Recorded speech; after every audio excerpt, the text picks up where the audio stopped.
Hi, ladies and gentlemen. I'm Tanya June Moore, and once again, I am honored to be here with the 25th Anniversary Sedona International Film Festival. We want to give a shout-out to our sponsors of the Media Room, Digitech, Black Magic Design, and the Sedona Rouge. We want to thank them very, very much for making this all possible. And I have another filmmaker in our seat, and we're so appreciative to have you here. Please introduce yourself and your film. Hi, my name is Christopher Piazza. I'm the writer and director of a short film called Baby, Won't You Please Come Home? And first of all, this subject is tender and near and dear, and I love the concept. So let's talk about the story, and then we'll watch the trailer. Sure. So the film is a dramatic short about a jazz singer with the early stages of Alzheimer's disease, and she lives in Brooklyn. And a aggressive real estate developer comes and basically makes an offer on her house. And as she gets more stressed out and the disease starts to take hold, she begins to flash back to her past in Brooklyn as a jazz singer. And we filmed the dramatic portion of the film, and we also filmed a live jazz band playing 3 original arrangements of some gospel and jazz classics that we cut throughout the film. Wow. Nice. Well, let's watch the trailer, and then we'll have a little talk, okay? Let's say grace. Give me your hands. Bless our meal and bless our family's home. Did you install this flooring yourself? Oh, no. My husband, Morris. He was a contractor. I've seen her around. She goes up and down the block knocking on doors trying to get people to sell their houses. But this house is not for sale. Mom! Are you okay, Pearl? You tell me if you needed help, right? I just got a little confused. There's something wrong. Don't tell me to calm down. Mom, who are you talking to? I can't watch you 24 hours a day. I know, child. I don't want to be a burden on you. Lips that once were mine, tender eyes that shine, they will light the way tonight. I'll see you in my dreams. I'll see you in my dreams.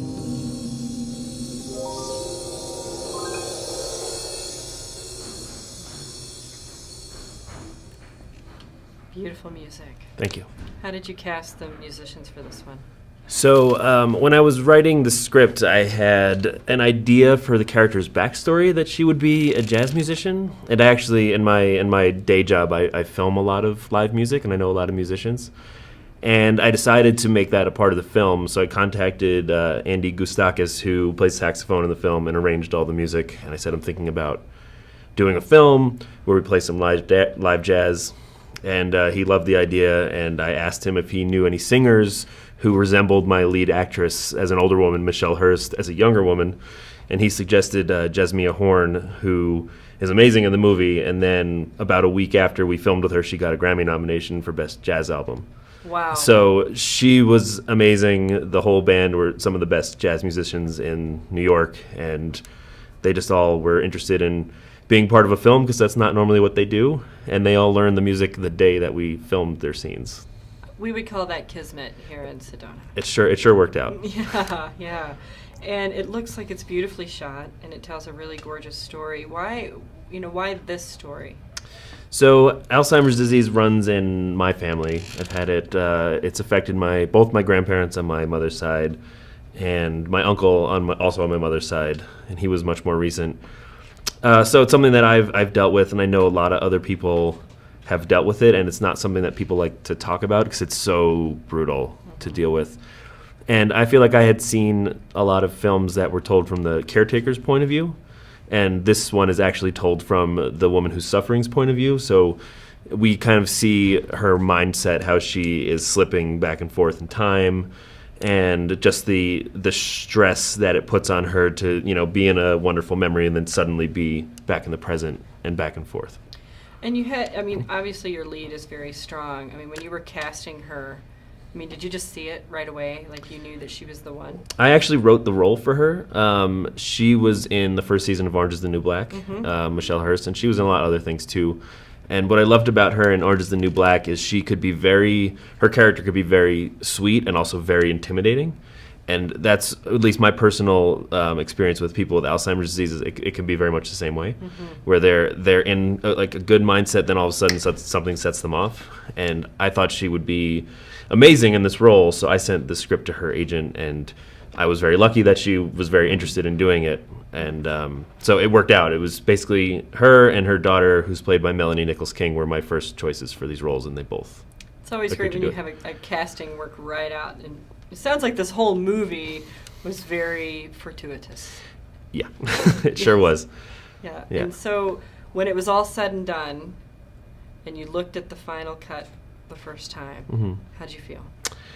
I can't watch this movie, even now. I've seen this movie probably 150 times. I can't watch it and not cry all over myself.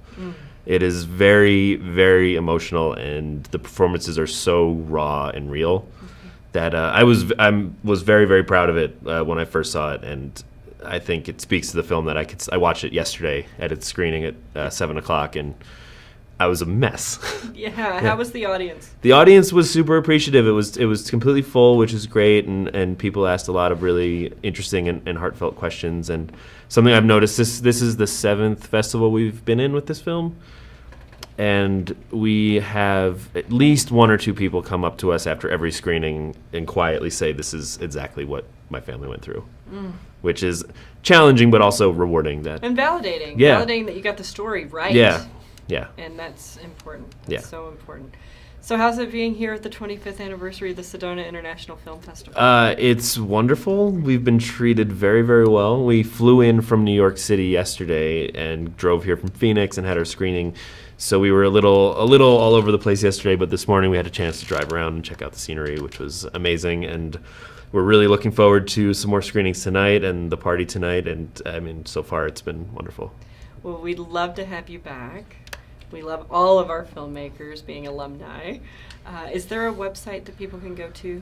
You can find the film on Instagram and Facebook at Baby Won't You Please Come Home. Okay. Well, thank you so much for sitting in the seat with me. Thank you for sharing this film with us, and we're glad to have you here. I'm very happy to be here. Stay tuned, ladies and gentlemen. The hashtag for this year is hashtag Sedona Film Fest 25 if you're following on social media. Stay tuned. We'll be back in the seat very shortly with another interview.